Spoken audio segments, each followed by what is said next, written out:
Key thing to remember is that there is no Canada. Canada is not a real place. It's not a real country. It is 10 provinces that have their own sets of rules and their own trade relationships, each one of which trades more with the United States than they do with the rest of Canada. I don't mean that to say that that is a bug. That is a feature, because it makes the provinces a lot more dynamic and functional when there are changes in environment. Number one, don't think about what is good for Canada. Think about what is good or bad for Ontario or Quebec or BC or Alberta.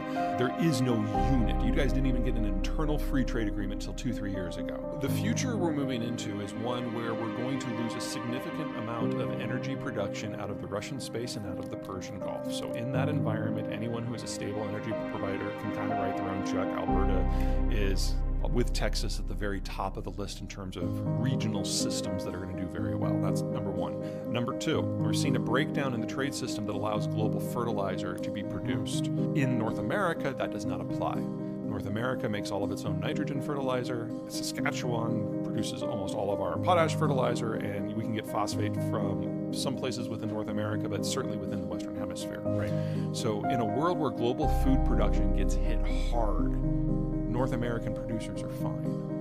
And the crop that is going to see the most dynamic change in pricing is wheat, because wheat is only grown in places where nothing else will grow. Because it'll grow almost anywhere comparatively. Yeah. But we've pushed it to the margin, so it will only grow in places where only wheat can grow with industrial inputs. So if you break down the industrial inputs, most wheat production around the world is going to fail, or it will have to be relocated to better land. That does not apply to North America. So if you want to talk about the crop that is going to see just explosive increases in prices, that's wheat, and that's a story for North Dakota and for Kansas and for the prairies. To be kind of at this nexus and to be the most capital-rich city in Canada, these are good things. Alberta does nothing different at all. You're going to be one of the fastest growing parts of the world for the next 30 years. Everything is upside potential. Is Canada being viewed as an energy and perhaps even a food supplier that can be counted on in the next world? Food supplier, absolutely. There's no reason to expect that will change. Energy supplier, you've never been considered an energy supplier to the world. You're an energy supplier to North America. To the United States. There's a difference, yes. And the questions that the Japanese and the Germans had, they were not coming to Canada because they thought it was going to be a slam dunk. They were coming to Canada because it's a Hail Mary. There are no places in the world that can easily step into Russia's shoes from the European or the Asian point of view. And honestly, I don't think the Germans or the Japanese were very hopeful when they arrived in the first place, because let's be honest, you are not a country, you are 10 provinces, which means for Albertan crude to get out, it has to either run through British Columbia. Oh my God, I mean, the BCers, we're about to get a new pipeline there with the Trans Mountain expansion. I would not hold your breath on that one, because just because the federal government has kind of given in to allow it to happen, the political coalition that is supporting the minority government is not in favor of that. And the federal government is unlikely to do anything, even when it's built, to make sure it can operate. So all of the protest groups, especially the BC government, which is one of the protest groups, are going to do everything they can to stymie that pipeline from the day it's finished. So I wouldn't count on that one. And then if you're going east, oh my God. It's like, it's like BC on steroids in order to get it off to the East Coast. Right. And especially Quebec has said that they're very, very uninterested in any future pipelines. And even then, if you can get the natural gas to the coast, you then have to build an LNG liquefaction facility. No one has ever built one of those in less than 5 years. So when Japan and Germany were like, they were kind of hoping against hope that something would happen, but it was hoping against hope. There is no way to fix their problems with LNG in the midterm. The United States and Canada are two of the world's greatest agricultural producers and massive exporters. Check, that's not going anywhere. The North American system can provide for its own input system for agriculture, so it's not going to go anywhere at all. Canada and the United States are two of the world's largest energy producers and processors. That's not going anywhere. So already the basics of civilization look pretty good. We've got ocean moats. We don't have to worry about an invasion. Check. Our demographics. The United States is the healthiest demography in the advanced industrial world. Mexico is the healthiest demography in its peer class. And Canada has the best record in the world, bar none, for attracting people in their 20s and 30s via immigration. Those three together make North America by far the best demographic picture on the planet. So our capital structure is more or less stable. Our consumption base is fine. Our weakness is in manufacturing. Because of the shale revolution, the United States is very good at low-end manufacturing. Heavy chemicals, plastics, that sort of thing, because we have the cheapest inputs in the world. Right. We're also, because of our educational system, the best at the high end. That's where Canada competes, and not well. In the middle are the Mexicans. Right. Everything from heavy machinery to automotive, they excel. So the challenge moving forward is the other stuff, the stuff that we've largely farmed out to East Asia. On the low end, the materials processing, that's primarily a China story. I'm really not worried about the long-term picture, because we're talking about, when you want to turn lithium into metal or bauxite into aluminum, this is 1920s technology. This is not hard. It's not even very expensive. You just have to take the time to build and site the industrial plant, and you don't do that overnight. So it's probably going to take a shortage to force us to do it, but it would already be far more cost-effective to do it on the U.S. Gulf Coast than it is in China. So I'm not too worried there. I'm worried about electronics. Right. Electronics, computing, cell phones, that sort of thing. The thing with electronics is there are so many pieces of different quality sets that require different labor forces, some of which earn $1 a day, some of which earn $1 a second, in close proximity. So in North America, particularly on the Texas-Mexican border, your average car, the pieces are crossing 5 and 6 times before you get your finished vehicle. That's an industry where we found a way to make it work. Electronics is a lot more complicated than automotive. And the disconnect, the delta between the low end and the high end labor required is much bigger. And so you need the Japan, Korea, Taiwan, China, Vietnam, Indonesia, Thailand. You need it all of them to do it at scale. That's going away. The only place in North America where we even theoretically can do that is the U.S.-Mexico border. And maybe if we loop in Colombia for the really low-end stuff, it's not a natural fit like Southeast Asia is. And so that is going to be the biggest adjustment for us, is how to build electronics at scale without that sort of differentiated labor system. And I do not see many opportunities for Canada to play in that space at all, because the Canadian border is with the United States, which is a similar labor structure. Right. We don't have those competitive advantages of any kind. Honestly, the hard work is done. So, and the person you have to think about this is Donald Trump, which I know, I can see you breaking out into hives already. One of the many clauses about NAFTA 2, I mean, let me start out. I am not a fan of Trump in any way, shape, or form, but I thought NAFTA 2, the way it was done, how it was done, when it was done, was beautifully done. I realized that It's there are a lot of largely people, viewed very positively in the business community of Canada, too. I mean, you guys lost a lot of your perks from NAFTA 1, and let's be honest, it was time. But part of it is that the rules of origin laws, especially when it comes to things like automotive, are pretty strict. And that's really, really bad for any automaker in the world who is not in NAFTA. You are. Now, I think the best way that Canada can leverage this is in processing, and this is specifically Alberta. You've got the land, you've got the green space, and especially in Alberta, you've got the cheap electricity and the cheap energy.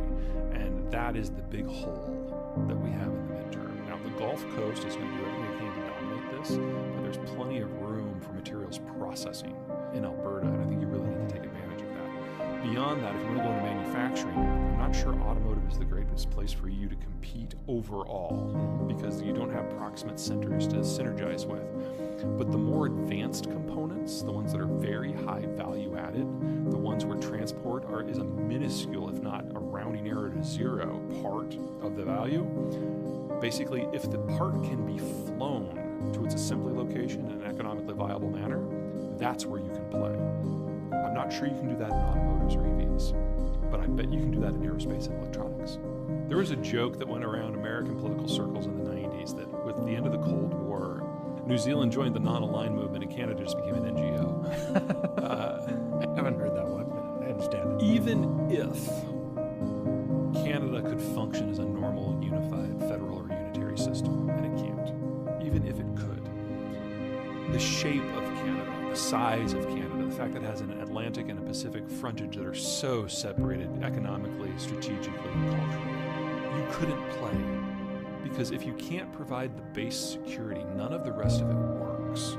Now, post-World War II, pre-Ukraine Canadian policy piggybacked on global safety to push development goals and economic development and trade access.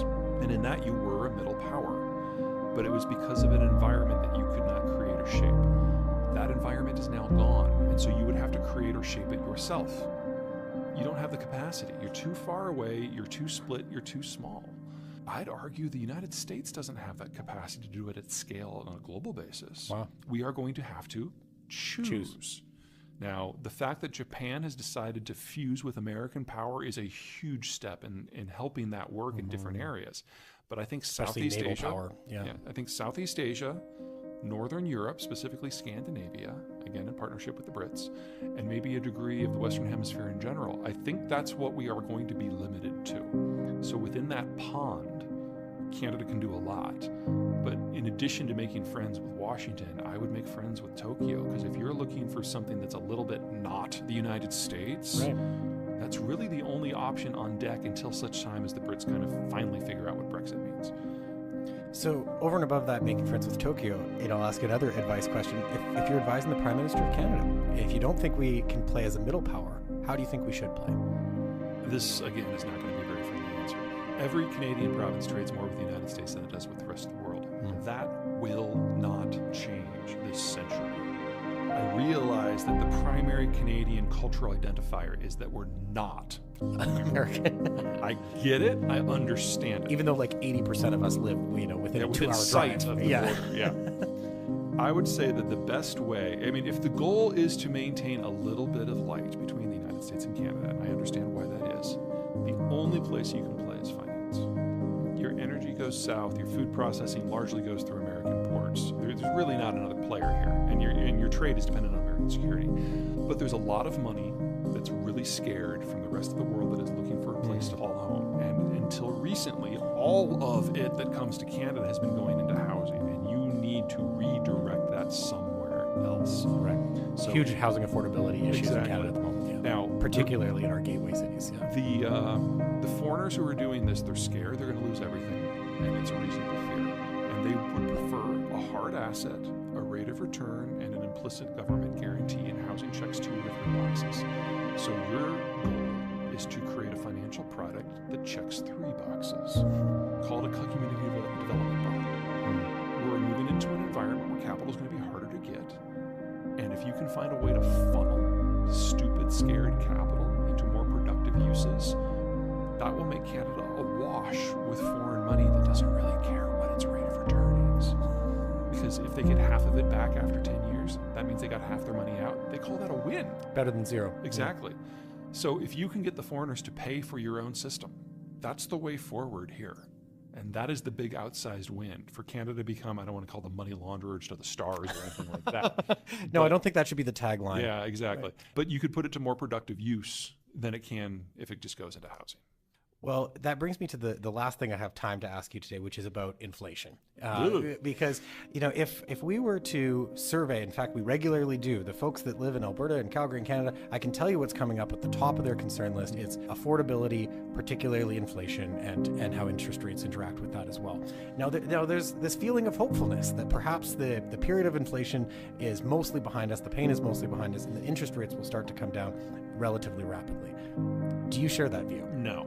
In the United States, we're not going to see rates come down for another decade. We have to wait for another generation to become capital rich. Those will be the millennials. Basically, what's happening in the United States is the boomers are retiring and taking all their money with them. And even if interest rates were able to come down, capital costs really wouldn't. We have to wait for more people into their 50s. That means 2030 to 2035 is when we see the break. Canada's inflation is coming from 2 sources. Number one is the property market. There's no reason to expect that to get better except for this ban on foreign purchases. The foreigners are going to find more and more creative ways to get around that, and so the policy will have to continually be updated to keep that under control. But the second reason you've been dealing with inflationary issues is COVID. From the point that a demand profile shifts, whether it's because of a lockdown or a new vaccine makes it impossible to open, or the anti-vaxxers throw a fit, or the anti-vaxxers all get put in prison, whatever it happens to be, it takes about 18 months for the supply chains to match the new demand profile. And in the United States and Canada, it was 18 months ago that we started our opening. So we're finally getting to the end of the COVID impact. And so yes, you're seeing disinflation now as the supply chains are finally repaired. What I see coming is disruptions that are far more serious, not in demand, but in supply. Right? materials out of Russia, energy out of Russia, finished goods out of China. All of this is going to hit us over the next few years. And typically supply-driven inflation is way harder to Much harder address. to Yeah, fix, much because you less have to build transitory. fundamentally new industrial plant in different locations, or rebuild them from the ground up. Now, we will do that in North America. We will double the size of the industrial plant, but it will take us 5 years. And in that 5-year period, we will have inflation of 9 to 15% per annum. But it's not because we don't have stuff. It's because we're building the ability to have stuff. And it will be rampant economic growth to be paired with that inflation. So it'll hurt, but at the end of it, we will have a supply chain system that is simpler, cleaner, more energy efficient, that employs people on the continent to sell people to the continent, that is immune to things that happen beyond the continent. This is a good story, but it's not a straight line.